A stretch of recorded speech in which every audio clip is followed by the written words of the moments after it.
ನೀನು ಇವತ್ತು ಯಾರಿಗೆ ಬೇಡವಾದಂತ ವ್ಯಕ್ತಿಯಾಗಿದೀಯಾ? ಜೀವನಪಟ್ಟವರ ನೀಗೆ ಯಾರಿಗೆ ದೇವಲಾದ ವ್ಯಕ್ತಿಯಾಗಿದ್ದೀಯಾ? ಎಲ್ಲರಿಂದ ತೊರೆಯಲ್ಪಟ್ಟಿದೀಯಾ? ಎಲ್ಲರಲ್ಲಿಯೂ ಕೈಬಿಡಲ್ಪಟ್ಟಿದ್ದೀಯಾ? ಎಲ್ಲರಿಂದ ನೀನು ಕೈ ಬಿಡಲ್ಪಟ್ಟಿದೀಯಾ? ಎಲ್ಲರಲ್ಲಿಯೂ ಕೈಬಿಡಲ್ಪಟ್ಟಿದ್ದೀಯಾ? ಇವತ್ತು ಯಾರು ನಿನಗಿಲ್ಲ? ಯಾರು ಇಲ್ಲ. ಅಪ್ಪ ಇಲ್ವಾ? ಅಮ್ಮ ಇಲ್ವಾ? ಸಭೆಯೇ ಇವತ್ತು ದೇವರು ನಿಮ್ಮನ್ನು ನೋಡಿ ಹೇಳ್ತಾ ಇದ್ದಾರೆ, ನೀನು ಯಾರು ಬೇಡವಾಗಿರ್ತಕ್ಕಂಥವನಾಗಿರಬಹುದು.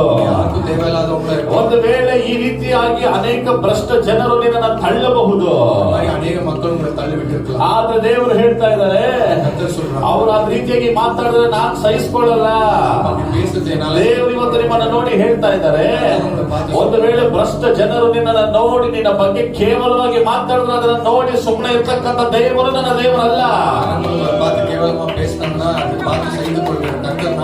ಇವತ್ತು ದೇವರು ಹೇಳ್ತಾ ಇದ್ದಾರೆ, ಆ ಭ್ರಷ್ಟ ಜನರ ಮುಂದೆ ಆತನಿಗೆ ಗುಣಪಡಿಸ್ತಾನೆ, ಆತನ ಬಾಸುಡೆಗಳಂತ ನಿನ್ನನ್ನು ವಾಸಿ ಮಾಡ್ಲಿಕ್ಕೆ ಹೋಗ್ತಾನೆ. Hallelujah, hallelujah, hallelujah. ಎಷ್ಟು ಜನ ನಂಬಿಕೆಯಿಂದ ಹೇಳ್ತೀರಾ, ಗುಣವಾಗಿ ನಾನು ಸಭೆಯಿಂದ ಹೊರಗಡೆ ಹೋಗ್ಲಿಕ್ಕೆ ಹೋಗ್ತಾ ಇದ್ದೇನೆ, ವಾಸಿಯಾಗಿ ನಾನು ಹೊರಗಡೆ ಹೋಗ್ಲಿಕ್ಕೆ ಹೋಗ್ತಾ ಇದ್ದೀನಿ. ಬಾಸುಂಡೆಗಳು ಎಂಬುದಾಗಿ ಹೇಳೋದಾದ್ರೆ ಅರ್ಥ ಏನಂತ ಹೇಳಿದ್ರೆ, ಆತನ ರಕ್ತದಿಂದ ಆತನ ಆಲ್ರೆಡಿ ಶಿಲುಬೆಯಲ್ಲಿ ಬಲಿಯಾಗಿದ್ದಾನೆ, ಆತನ ರಕ್ತದಲ್ಲಿ ಮಹಿಮೆ ಇದೆ, ಆತನ ರಕ್ತದಲ್ಲಿ ಬಿಡುಗಡೆ ಇದೆ. ಆ ರಕ್ತವನ್ನು ನಂಬಿ ಬಂದಿರತಕ್ಕಂಥ ನಿನಗೆ 100% ಇವತ್ತು ದೇವರು ಬಿಡುಗಡೆ ಕೊಡ್ಲಿಕ್ಕೆ ಹೋಗ್ತಾರೆ. Hallelujah, hallelujah. ಹೇಳಬೇಕು, ನಾನು ರಕ್ತದ ಬಾಸುಡೆಗಳಿಂದ ಬಿಡುಗಡೆಯಾಗಿದ್ದೇನೆ.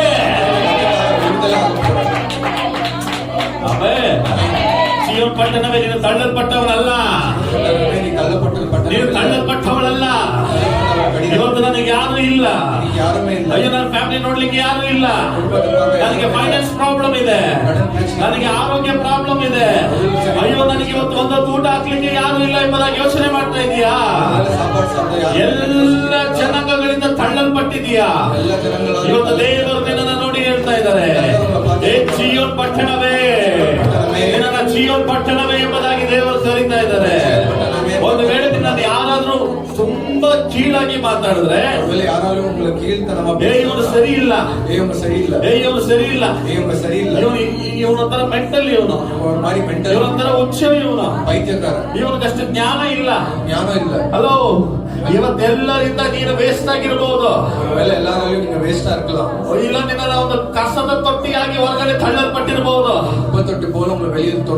ಇವತ್ತು ದೇವರಿಗೆ ನೀನೇ ಬೆಸ್ಟ್ ಆಗಿರ್ತಕ್ಕಂಥ ಪರ್ಸನ್, ಇವತ್ತು ದೇವರಿಗೆ ನೀನೇ ಬೇಕು. Hallelujah, hallelujah.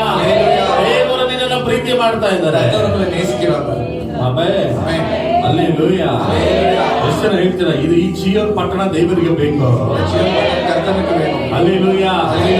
ಕಟ್ಟೆ ದೇವರಿಗೆ ಬೇಕು.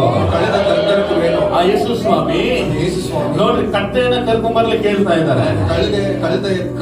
ಕುದುರೆಯನ್ನ ತಗೊಂಡ್ ಬರ್ಲಿಕ್ಕೆ ಹೇಳ್ಬೋದಾಗಿತ್ತಲ್ವಾ? ಕುದುರೆ ಗುಟ್ಟಿನವರು ಸೋಲಿರ್ಕಲ್ಲ, ಹೇಳಿರ್ಬೋದಲ್ವಾ? ನಾನು ಕುದುರೆ ತಗೊಂಡ್ ಬಂದ್ರಪ್ಪ, ಕುದುರೆ ನಾನು ಕುದುರೆ ಮೇಲೆ ಹೋಗ್ತೀನಿ, ಕುದುರೆ ಮೇಲೆ ಹೋಗ್ರೆ ಹೇಳ್ಬೋದಾಗಿತ್ತಲ್ವಾ? ಬಟ್ ಆದ್ರೆ ಯೇಸು ಸ್ವಾಮಿ ಏನ್ ಹೇಳಿದ್ರು? ಕಟ್ಟೆನ ತೆಗೆದುಕೊಂಡು ಬನ್ರಿ. ಸ್ವಾಮಿ ನಾವು ಊರಿಗೆ ಹೋದ್ರೆ ಏನ್ ಹೇಳ್ಬೇಕು? ಸ್ವಾಮಿ ನಂಗೆ ಊರಿಗೆ ಬಂದ ಸ್ವಾಮಿಗೆ ಬೇಕಾಗಿದೆ ಅಂತ ಹೇಳಿ ಬಿಚ್ಚಿ ಕಳಿಸ್ತಾರೆ. ಹಲೋ, ಇವತ್ತು ನೀನು ಕೂಡ ಅಷ್ಟೇ, ಕರ್ತೆಯಾಗಿದೀಯಾ? ಚಿಂತೆ ಮಾಡಕ್ ಹೋಗಬೇಡ. ಏನ್ ಪಾಸ್ಟರ್ ಕತ್ತೆ ಅಂತ ಇದ್ದೀರಾ? ಅಲ್ಲೋ, ಈ ಕತ್ತೆಯನ್ನ ನೋಡಿ ಯೇಸು ಸ್ವಾಮಿ ಬಂದಿದ್ದು. ಕುದುರೆ ಮೇಲೆ ಹತ್ಬೇಕಂತ ಯೇಸು ಸ್ವಾಮಿ ಇಷ್ಟಪಡ್ಲಿಲ್ಲ. ಎಲ್ಲರಿಂದ ತಳ್ಳಲ್ಪಟ್ಟಂತ ಕತ್ತೆ ಮೇಲೆ ಸವಾರಿ ಮಾಡ್ಬೇಕಂತ